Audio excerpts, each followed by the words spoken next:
الحمد لله الحمد لله والصلاة والسلام على سيدنا رسول الله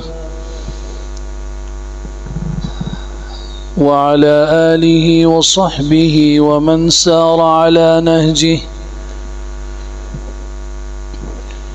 ومن استنى بسنته واقتفى. أعوذ بالله من الشيطان الرجيم. بسم الله الرحمن الرحيم.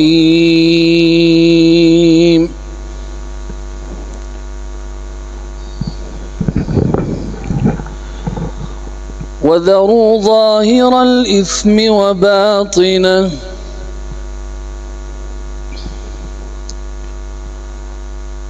وقال سبحانه عز وجل ويل لكل أفاك أثيم.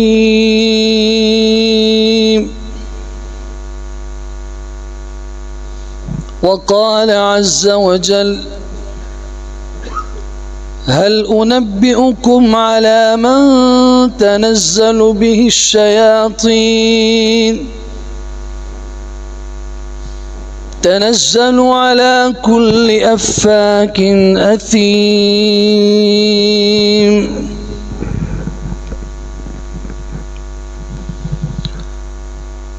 وقال عز وجل كلا بل ران على قلوبهم ما كانوا يكسبون. وقال سبحانه وتعالى والله لا يحب كل كفار أثيم. وقال سبحانه عز وجل من يعمل سوءا يجز به. وعن أنس بن مالك رضي الله تعالى عنه قال قال رسول الله صلى الله عليه وسلم إن العبد ليحرم الرزق بالذنب يصيبه أو كما قال رسول الله صلى الله عليه وسلم صدق الله وصدق رسوله ونبيه وخليله وصفيه محمد رسول الله صلى الله تعالى عليه وسلم ونحن على ذلك لمن الشاهدين والشاكرين والحمد لله رب العالمين.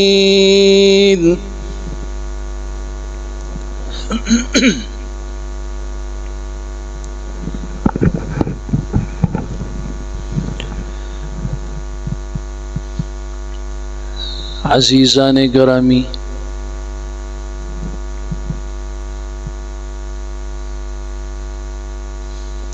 جس طرح سانپ اور بچھو کے زہر میں اثر ہوتا ہے، بسا اوقات ان کے کاٹنے سے انسان کی موت واقع ہو جاتی ہے۔ جس کھانے میں زہر ملا ہو اس کھانے کے اثر سے انسان کی، جانور کی، حیوان کی موت واقع ہو جاتی ہے۔ اسی طریقے سے اللہ کی نافرمانی، اللہ کی معصیت، گناہ، اس کا بھی ایک اثر ہے، اس کا بھی ایک زہر ہے جو انسان کے جسم پر، اس کے دل پر، اس کے ماتحت غلاموں، نوکروں اور اولاد اور جانوروں پر حتیٰ کہ پورے معاشرے پر، اور وہ چھوٹی چھوٹی مخلوقات جو بعض دفعہ ہمیں اپنی آنکھوں سے نظر نہیں آتی، ان سب کے اوپر انسان کے گناہ کا اثر ہوتا ہے۔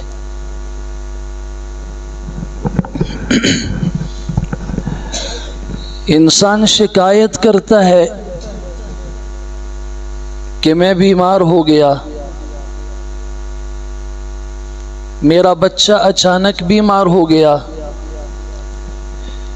ایک کو صحت نہیں ملتی، شفا نہیں ملتی کہ دوسرا اچانک بیمار ہو جاتا ہے۔ گھروں میں بیماریاں ہیں، پریشانیاں ہیں، مشکلات ہیں، قرض ہے، حالات ٹھیک نہیں ہو رہے۔ ان اسباب میں سے جو ان ساری چیزوں کے بنیادی سبب بنتے ہیں، ان میں سے ایک بڑا سبب گناہ اور اللہ کی نافرمانی ہے۔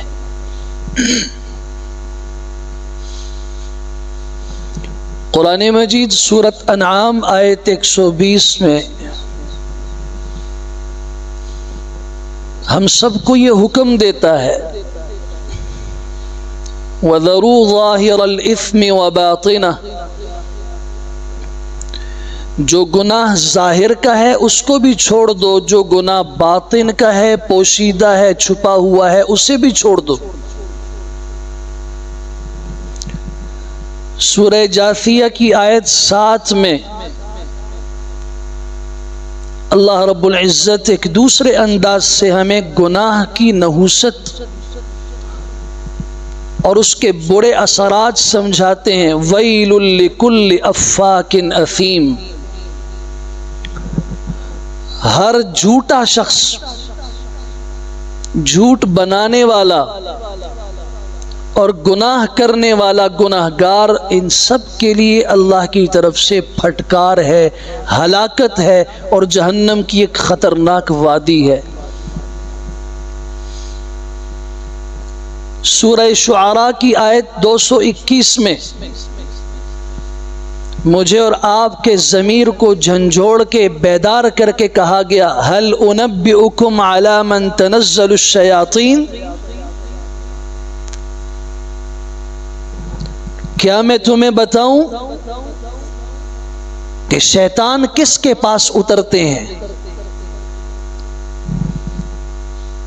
یہ جو ہم بعض دفعہ کہتے ہیں سایہ ہو گیا، جنات آ گئے، جادو ہو گیا، شیطانی اثرات آ گئے، اور اس کی تلاش میں ہم کبھی ایک در پہ گھومتے ہیں، کبھی دوسرے پہ، کوئی ہمیں دھواں دے رہا ہوتا ہے، کپڑے کو جلا کے اس کا دھواں دے کے شفا دے رہے ہیں، اور اس مسلمان کی عقل پہ پردہ پڑ چکا ہے کہ اسے قرآن جیسی شفا والی کتاب نظر نہیں آتی۔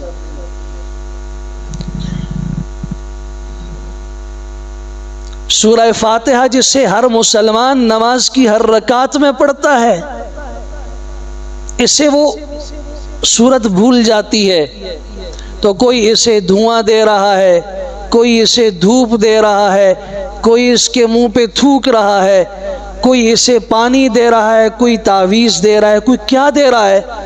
پہلے تو دیکھو شیطان میرے پاس آیا کیوں، اس کا سبب تو سمجھو نا، علاج تو بعد میں ہو جائے گا۔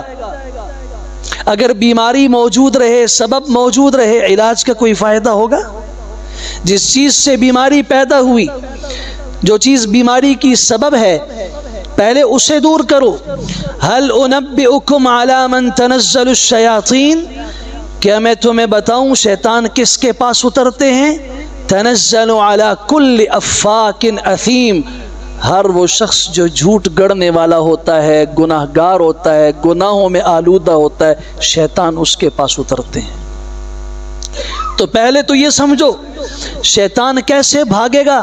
جب میں جھوٹ چھوڑ دوں گا، کاروبار میں، گھر کے بچوں سے، بیوی سے، دوست سے اور کسی بھی معاشرے کے فرد سے پہلے نمبر پر میں جھوٹ سے دور ہو جاؤں گا تو شیطان مجھ سے دور چلا جائے گا۔ کیوں؟ جھوٹ ایک ایسی چیز ہے جو اس شیطان کو میرے قریب لاتا ہے۔ اور دوسری بات، اثیم، گناہ کو میں چھوڑ دوں گا، کیونکہ گناہ کی وجہ سے شیطان کو میں دعوت دے رہا ہوتا ہوں اور اللہ کی رحمت کو اپنے سے دور کر رہا ہوتا ہوں۔ جھوٹ چھوڑ دیں گے شیطان دور ہو جائے گا، جھوٹ شروع کریں گے شیطان قریب آ جائے گا۔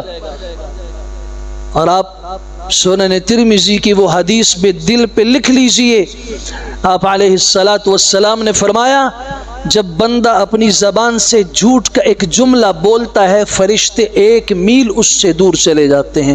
اس کے منہ سے ایسی بدبو اور ایسا تعفن اٹھتا ہے کہ فرشتوں کے لیے وہاں ٹھہرنا مشکل ہو جاتا ہے۔ اس کے منہ کی بو سے شیطان قریب آ جاتا ہے، رحمت کے فرشتے اس سے دور چلے جاتے ہیں۔ هل انبئکم علی من تنزل الشیاطین، میں تمہیں بتاؤں شیطان کس کے پاس اترتے ہیں، کس کے پاس شیطان ڈیرا ڈالتے ہیں؟ تنزل علی کل افاک اثیم، جو شخص جھوٹ گڑنے والا ہو، گناہ گار ہو، گناہ کرنے والا ہو، شیطان اس کے پاس آتے ہیں۔ اور نہیں، اس گناہ کی نحوست کا اثر کیا ہوگا؟ کلا بل ران علی قلوبہم ما کانوا یکسبون، ان کے بدعملی کی وجہ سے ان کے دلوں کے اوپر زنگ لگ جائے گا، دل زنگ آلود ہو جائیں گے، اور پھر گناہ کا نتیجہ کیا نکلے گا؟ واللہ لا يحب كل کفار اثیم، جو ناشکرا ہوتا ہے، ناشکری کرنے والا ہوتا ہے اور گناہ گار ہوتا ہے، اللہ تعالیٰ اس سے محبت بھی نہیں فرماتے۔ سورہ بقرہ کی آیت 276 پڑھ لینا۔ سبحان اللہ، قرآن مجید نے ایک لمحے کو بھی، ایک چیز کو بھی پوشیدہ نہیں رکھا، بیماری بھی بتائی، اس کا سبب بھی بتایا، اس کا علاج بھی بتایا۔ کبھی تو ہم بیماری نہیں سمجھتے، کبھی بیماری کو تو سمجھتے ہیں، اس کے سبب کو نہیں سمجھتے، کبھی سبب بھی سمجھ جاتے ہیں، اس کا علاج وہ ہمارے ذہن سے دور ہوتا ہے۔ اب اور آگے چلیے، من یعمل سوءا یجز بہ، سورہ نساء آیت 123، من یعمل سوءا، جو شخص برا کام کرتا ہے، جو برا عمل کرتا ہے، گناہ کا کام کرتا ہے، یجز بہ، اسے اس کی جزا دی جائے گی، صرف آخرت میں نہیں، اس دنیا کے اندر بھی۔ رئیس المفسرین حضرت عبداللہ ابن عباس رضی اللہ تعالیٰ فرماتے ہیں، اس بات کو ابن قیم جوزی رحمۃ اللہ تعالی علیہ نے الداء والدواء نامی کتاب میں لکھا ہے۔ مسند فیروز الدیلمی میں یہ روایت صحیح حسن سند کے ساتھ موجود ہے۔ نیکی 5 فائدے دیتی ہے اور گناہ 5 نقصان کرتا ہے۔ ان للحسنۃ ضیاء فی الوجہ، نیکی کا پہلا فائدہ یہ ہے کہ نیکی کرنے والے کے چہرے کے اوپر اللہ ایک نور اور روشنی پیدا کر دیتے ہیں۔ سبحان اللہ، ایک تاجر ہے، حبیب اس کا نام ہے، سود کا معاملہ کرنے والا ہے، سود کھانے اور کھلانے والا ہے، یہ تجارت کا سامان لے کے گزرتا ہے محلے سے، اور چھوٹے چھوٹے بچے جو ابھی نابالغ ہیں وہ جب دیکھتے ہیں تو بچوں کی زبان سے جملہ اکٹھے ایک بار نکلتا ہے، وہ دیکھو جس کے چہرے کے اوپر سود کی لعنت برس رہی ہے وہ حبیب گزر رہا ہے۔ یہ جملہ اس حبیب نے سنا، بچوں کے قریب جا کے انہیں کہا کیا تم نے کہا؟ بچوں نے کہا ہم نے کچھ نہیں کہا، بس آپ کے چہرے کے اوپر ہمیں ایک سیاہی نظر آئی، آپ کے چہرے کے اوپر ہمیں یوں لگا، اور ہم ابھی دیکھ رہے ہیں کہ اس کے اوپر سود کی تاریکی چھائی ہوئی ہے۔ بس اس جملے نے دل پہ ایسی ضرب لگائی، حبیب خود تو سمجھتا تھا کہ میں سود کا معاملہ کرتا ہوں، واپس گیا، سارا سامان اٹھا کے اللہ سے کہتے ہیں اللہ گناہ میں اتنا برا اثر ہے، سود جسے آپ نے اللہ اور اس کے رسول کے ساتھ اعلان جنگ فرمایا، اس کا اثر آج میں نے دیکھ لیا کہ میرے چہرے کے اوپر سود کے اثرات کو چھوٹے چھوٹے بچوں نے بغیر کسی کے بتائے اور سکھائے سمجھ لیا۔ میں توبہ کرتا ہوں اللہ، اپنے کاروبار کو، اپنے معاملات کو صاف کرتا ہوں۔ اب جب معاملات ٹھیک طریقے سے شروع کیے، انہی بچوں میں، اسی محلے کے اندر سے پھر جب وہ حبیب تاجر گزرا تو ان بچوں نے کہا، او دیکھو جاء الحبیب الزاہد، اللہ تعالیٰ سے ڈرنے والا متقی حبیب آ گیا۔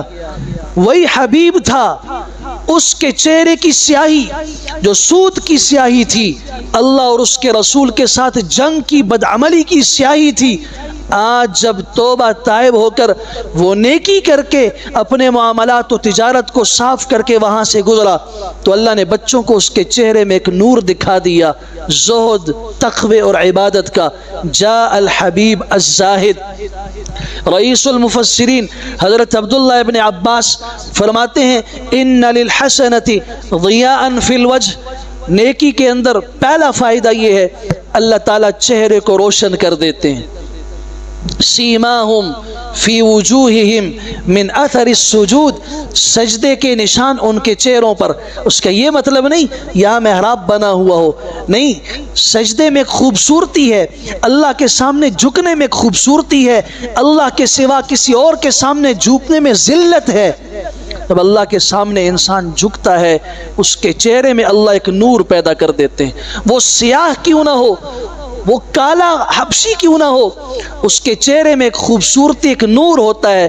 ان للحسنۃ ضیاء فی الوجہ۔ دوسرا فائدہ ونورا فی القلب، اللہ اس کے دل کو روشن کر دیتے ہیں، دل میں ایک نور اور ہدایت ہوتی ہے۔ وسعۃ فی الرزق، رزق میں اللہ تعالیٰ کشادگی کا معاملہ فرماتے ہیں۔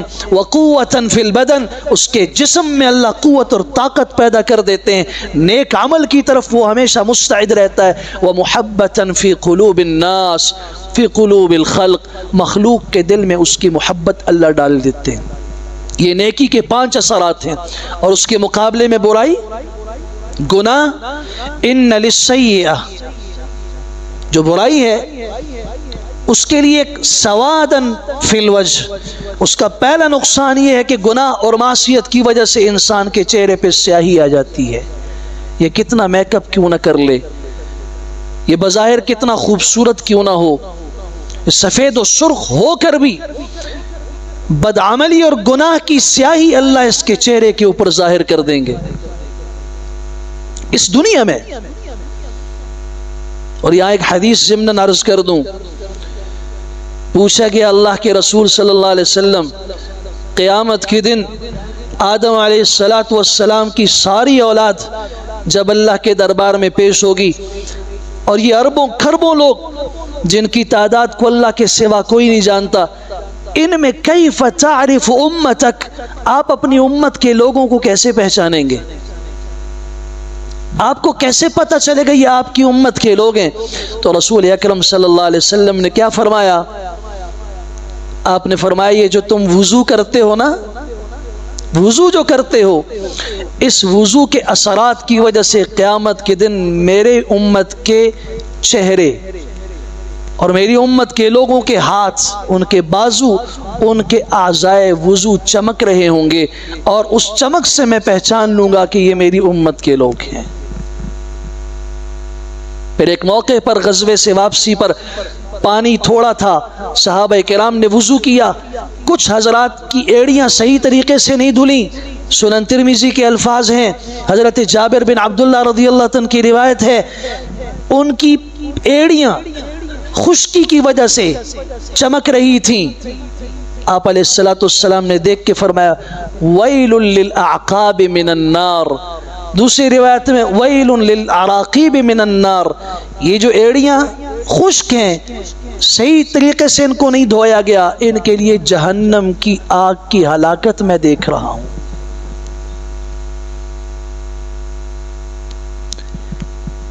اعمال کے اندر ایک حسن ہے، گناہ میں پہلا نقصان یہ ہے کہ چہرے پر سیاہی ہوتی ہے اور دل بجھ جاتا ہے، دل کے اندر نور نہیں ہوتا، ظلمت ہوتی ہے، رزق تنگ ہو جاتا ہے، رزق کے اندر کشادگی نہیں ہوتی، جسم کمزور پڑ جاتا ہے، اور لوگوں کے دلوں میں ایسے آدمی کی محبت نہیں ہوتی۔ یہ 5 نقصانات حضرت عبداللہ ابن عباس رضی اللہ تعالیٰ عنہما نے گناہ کے بتائے۔ گناہ کہتے کسے ہیں؟ اللہ کی نافرمانی کو، جس کام سے اللہ نے منع کیا اسے کرنے کو، جس کے کرنے کا حکم دیا اس کے نہ کرنے کو۔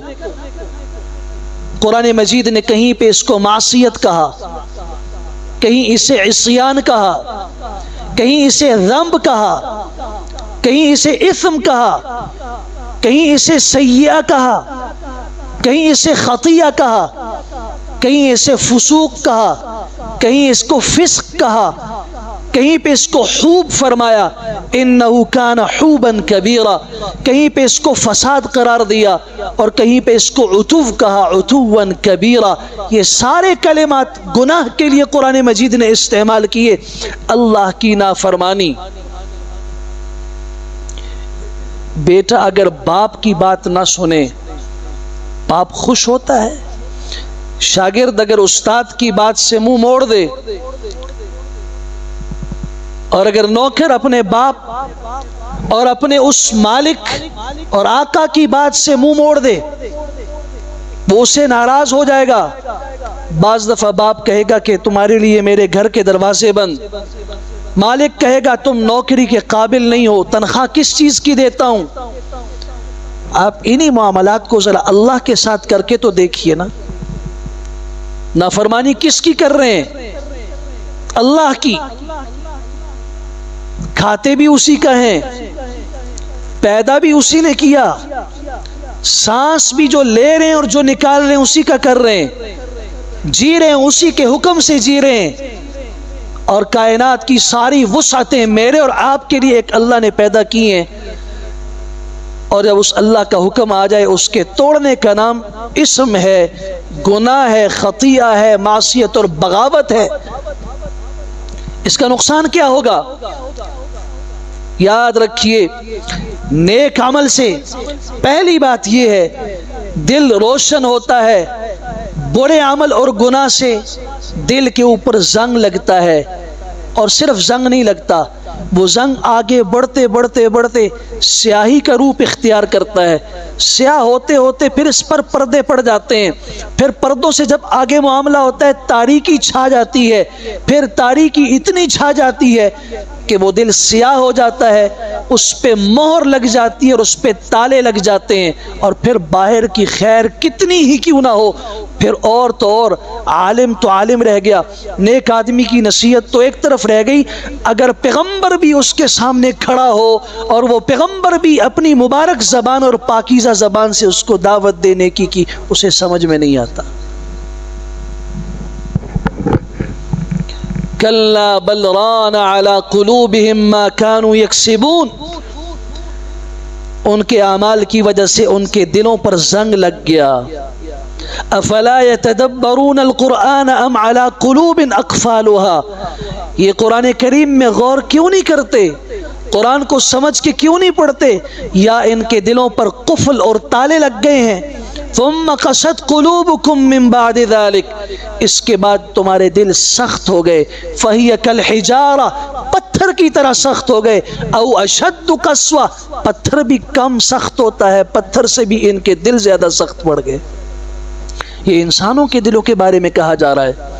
ختم اللہ علی قلوبہم وعلی سمعہم، اللہ نے ان کے دلوں پر اور ان کے کانوں پہ مہر لگا دی۔ طبع اللہ علیہا بکفرہم، اللہ نے ان کے اوپر مہر لگا دی ان کے کفر کی وجہ سے۔ فویل للقاسیۃ قلوبہم، ہلاکت ہے ان دلوں کے لیے جن دلوں کے اندر سختی پیدا ہو گئی، جن پہ ہدایت کا کوئی اثر نہیں ہو رہا، اور اتنی سختی پیدا ہو گئی کہ خود انسان کہنے لگا، خود انسان کی زبان سے یہ بات نکلی، قلوبنا غلف۔ اللہ فرماتے نہیں بل لعنہم اللہ، اللہ نے ان پہ لعنت کی ہے۔ انہا لا تعمل ابصار، وَلَكِنْ تَعْمَى الْقُلُوبُ الَّتِي فِي الصُّدُورِ، کبھی کبھار ایسا ہوتا ہے یہ آنکھ تو دیکھ رہی ہوتی ہے، اس آنکھ میں تو بصارت موجود ہوتی ہے، لیکن جو دل کی آنکھ ہے وہ اندھی ہو جاتی ہے، دل مردہ ہو جاتا ہے۔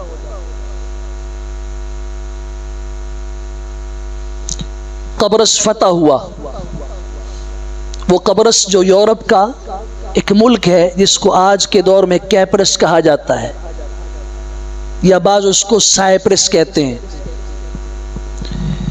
یہ ملک فتح ہوا، سیدنا عمر بن خطاب رضی اللہ عنہ کا زمانہ ہے، لوگ خوش ہیں، صحابہ کرام اور مسلمان ایک دوسرے کو مبارکباد دے رہے ہیں، مشکل سے قبرص آج فتح ہوا ہے۔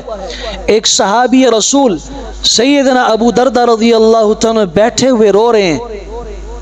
کسی نے پوچھا حضرت، پوچھنے والا کون تھا؟ جبیر ابن نفیر کہتے ہیں حضرت آج خوشی کا دن ہے، لوگ مبارکبادیں دے رہے ہیں، خوش ہو رہے ہیں، اور آپ اس خوشی کے موقع پہ بیٹھ کے رو رہے ہیں۔ آپ نے ایک جملہ کہا، ما اہون الخلق علی اللہ، میں اس لیے رو رہا ہوں کہ اس مخلوق کو اللہ نے کتنا ذلیل کر دیا۔ اللہ نے انہیں بادشاہت دی تھی، یہ یہاں کے حاکم تھے، یہاں کے طاقتور تھے، یہاں کے مالدار لوگ تھے، اللہ نے کس قدر ذلیل کیا آج انہیں، ان کے ہاتھ اور پاؤں بندھے ہوئے ہیں اور آج ہمارے سامنے بے بس کھڑے ہیں۔ میں اس لیے رو رہا ہوں، عبرت سے رو رہا ہوں کہ جب انسان اللہ کی نافرمانی کرتا ہے اللہ تعالیٰ اس سے اپنی محبت نکال دیتے ہیں، اور اللہ تعالیٰ اس کے ساتھ ایسا ذلت کا معاملہ کر دیتے ہیں کہ اللہ اس کو اوج ثریا سے اتار کے قعر مذلت کے گڑھوں میں پھینک دیتے ہیں، جیسے یہاں کی حکومت کرنے والے آج ہاتھ پاؤں میں زنجیریں اور بیڑیاں لگی ہوئی ہمارے سامنے ذلیل کھڑے ہیں۔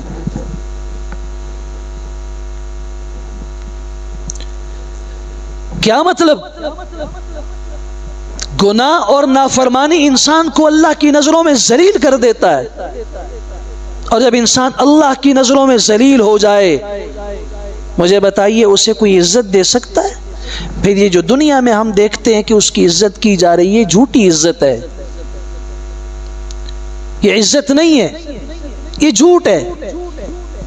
کیوں؟ اللہ نے رحمت سے دور کر دیا۔ عطا ابن ابی رباح سیاہ فام غلام ہیں، ہاتھ پاؤں شل، چلنے سے معذور، اور مکہ مکرمہ میں ہے، اور ایک عورت کے غلام ہیں۔ زندگی کو 3 حصوں میں تقسیم کیا، ایک حصہ اپنی مالک عورت کی خدمت کے لیے، ایک حصہ عبادت کے لیے، اور ایک حصہ علم کی تحصیل کے لیے۔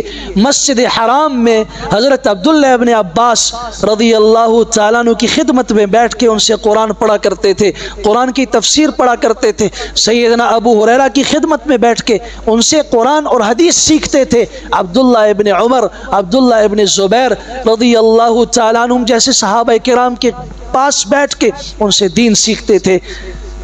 ان کی مالکہ کو ایک دن خدمت پہ کرتے ہوئے ان کو دیکھ کے ان کی حالت پہ ترس آیا اور کہا کہ جاؤ میں نے تمہیں آزاد کیا۔ اس کے بعد ان کی زندگی کے جو ایام گزرے ہیں، 20 سال مسجد حرام کے اندر گزرے ہیں، بغیر قضائے حاجت کے مسجد حرام سے باہر نہیں نکلے، ساری زندگی وہاں گزاری۔ تو پھر ان کے متعلق امام ابو حنیفہ رحمہ اللہ جیسی شخصیت کہتی ہے، اللہ کی قسم میں نے دھرتی پر عطا ابن ابی رباح سے بڑھ کر کسی کو فقیہ نہیں دیکھا۔ پھر صحابہ کرام جیسی شخصیات اس سے عفام غلام کے اور جو معذور ہے اس کے متعلق کہتے ہوئے سنائی دے رہے ہیں کہ زمین پر اگر کسی نے اللہ کی نشانی کو دیکھنا ہو، کوئی کہتا ہے تقوی کے پہاڑ کو دیکھنا ہو، کوئی کہتا ہے علم کے سمندر کو دیکھنا ہو، تو وہ جائے عبداللہ عطا ابن ابی رباح کی خدمت میں بیٹھ جائے۔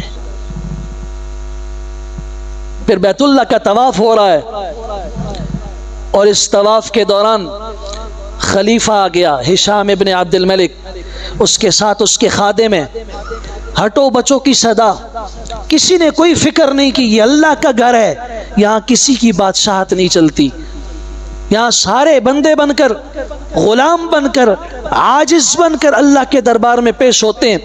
یوں بیت اللہ کا طواف ہو رہا ہے، طواف نہیں رکا، راستہ خلیفہ کو کسی نے نہیں دیا، خلیفہ غصے سے طواف کر کے بیٹھا، ایک سیاہ فام معذور لڑکھڑاتا ہوا آیا، آواز لگی امام عطا ابن ابی رباح مسجد میں داخل ہو رہے ہیں، اب تشریف لا رہے ہیں، کہیں قضاء حاجت کے لیے گئے، واپس آ رہے ہیں۔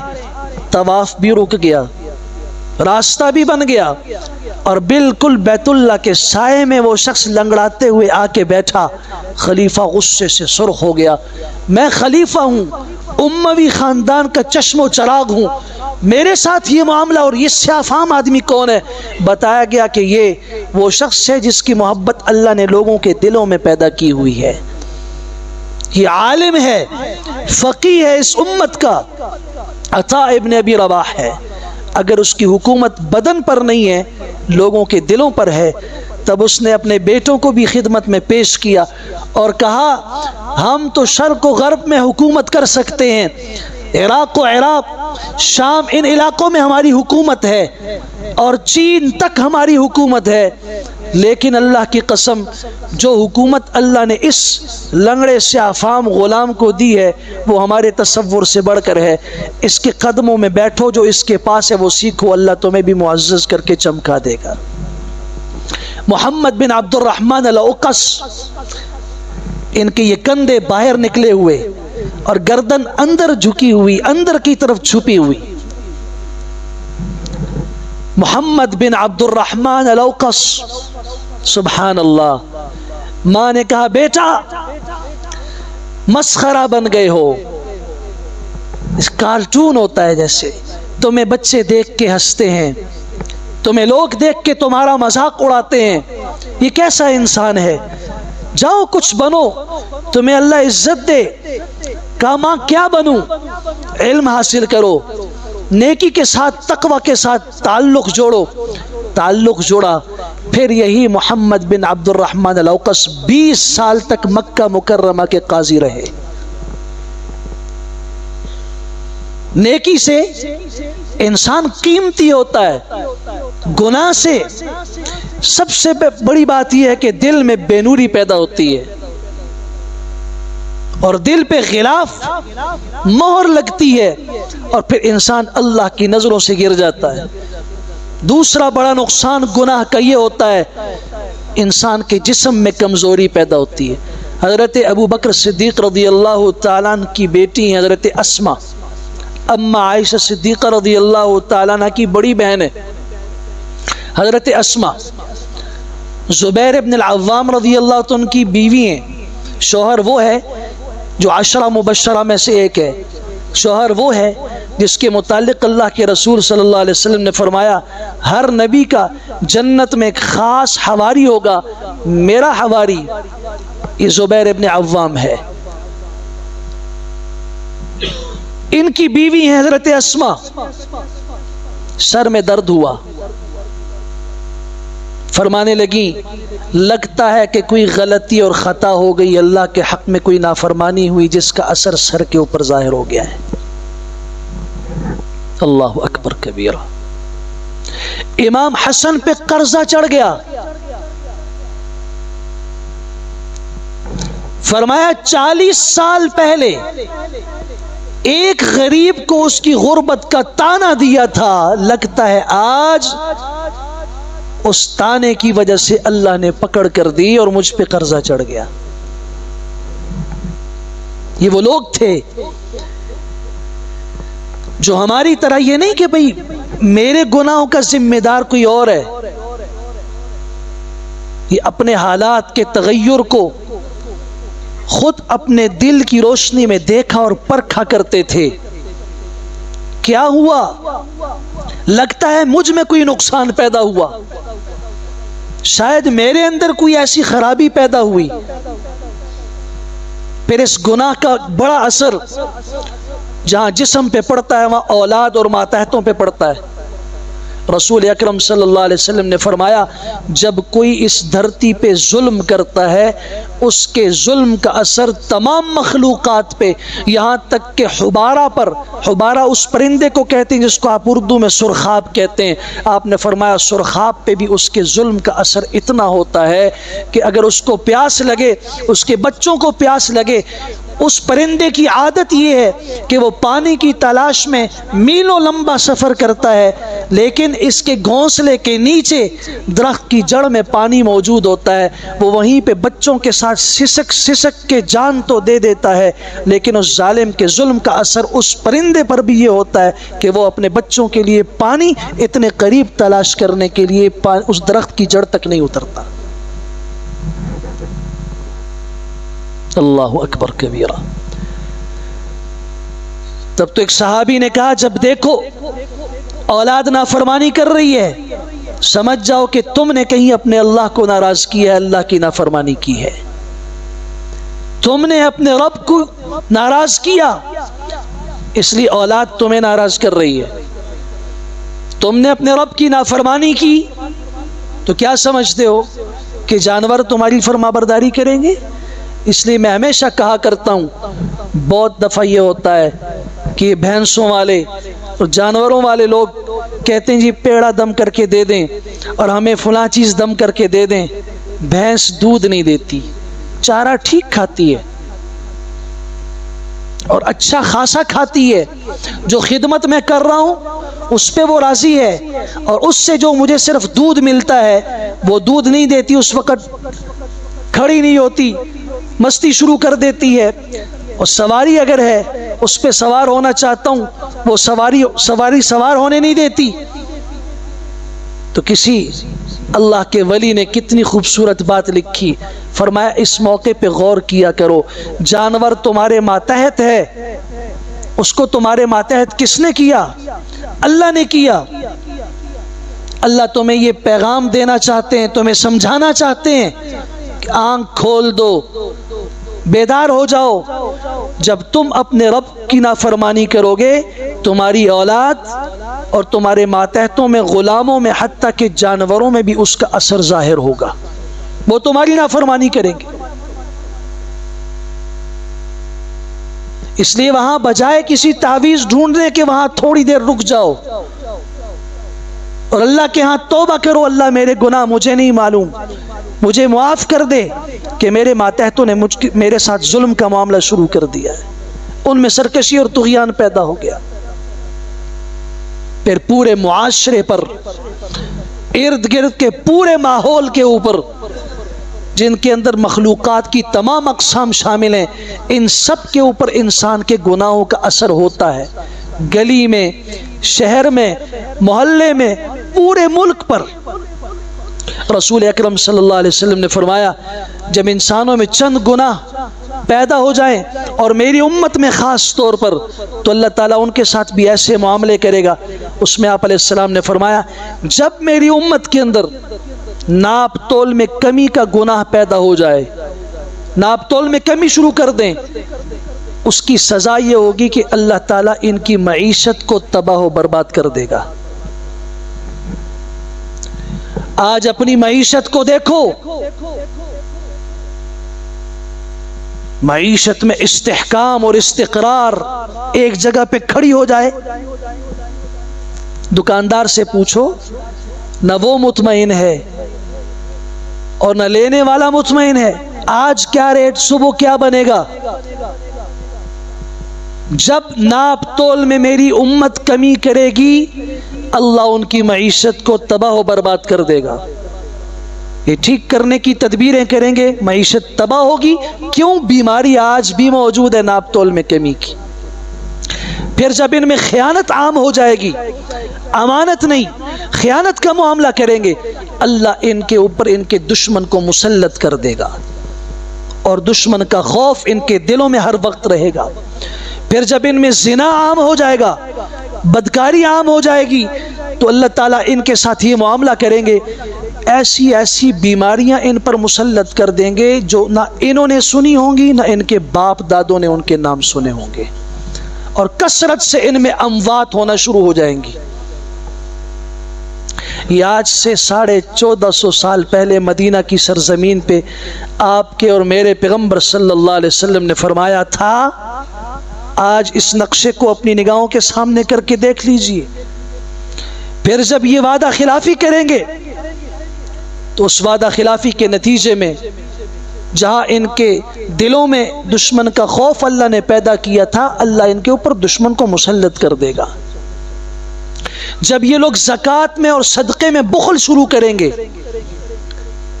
زکوٰۃ میں بخل، صدقے میں بخل، 400 من گندم اللہ نے دی، عشر، اور جی اگر اس طریقے سے ہم عشر نکالیں تو پھر ہم کیا کھائیں گے؟ کیا عشر نکالتے ہیں جو ان کے پاس ان کے گھر میں آ گیا مانگنے والا، وہ مستحق ہے یا نہیں، اسے جانتے ہیں یا نہیں، بس ایک مٹھی یا ایک برتن میں ڈال کے اٹھا کے اس کے توڑے میں ڈالا اور جی ہم نے تو عشر ادا کر دیا۔ وہ 10واں حصہ یا 20واں حصہ جو شریعت نے مقرر کیا تھا، جب یہ اللہ کے راستے میں دینے میں بخل شروع کریں گے، صدقے کے معاملے میں، زکوٰۃ کے معاملے میں، تو اللہ تعالیٰ ان کے لیے آسمان سے بارشیں روک دے گا۔ انہیں بارشوں کی ضرورت ہوگی، اللہ بارشیں نہیں بھیجے گا، پھر انہیں بارشوں کی ضرورت نہیں ہوگی، اللہ ان پہ بارشوں کے سیلاب بھیج دے گا۔ یہ معاملات آسمان سے ان کے خلاف شروع ہو جائیں گے۔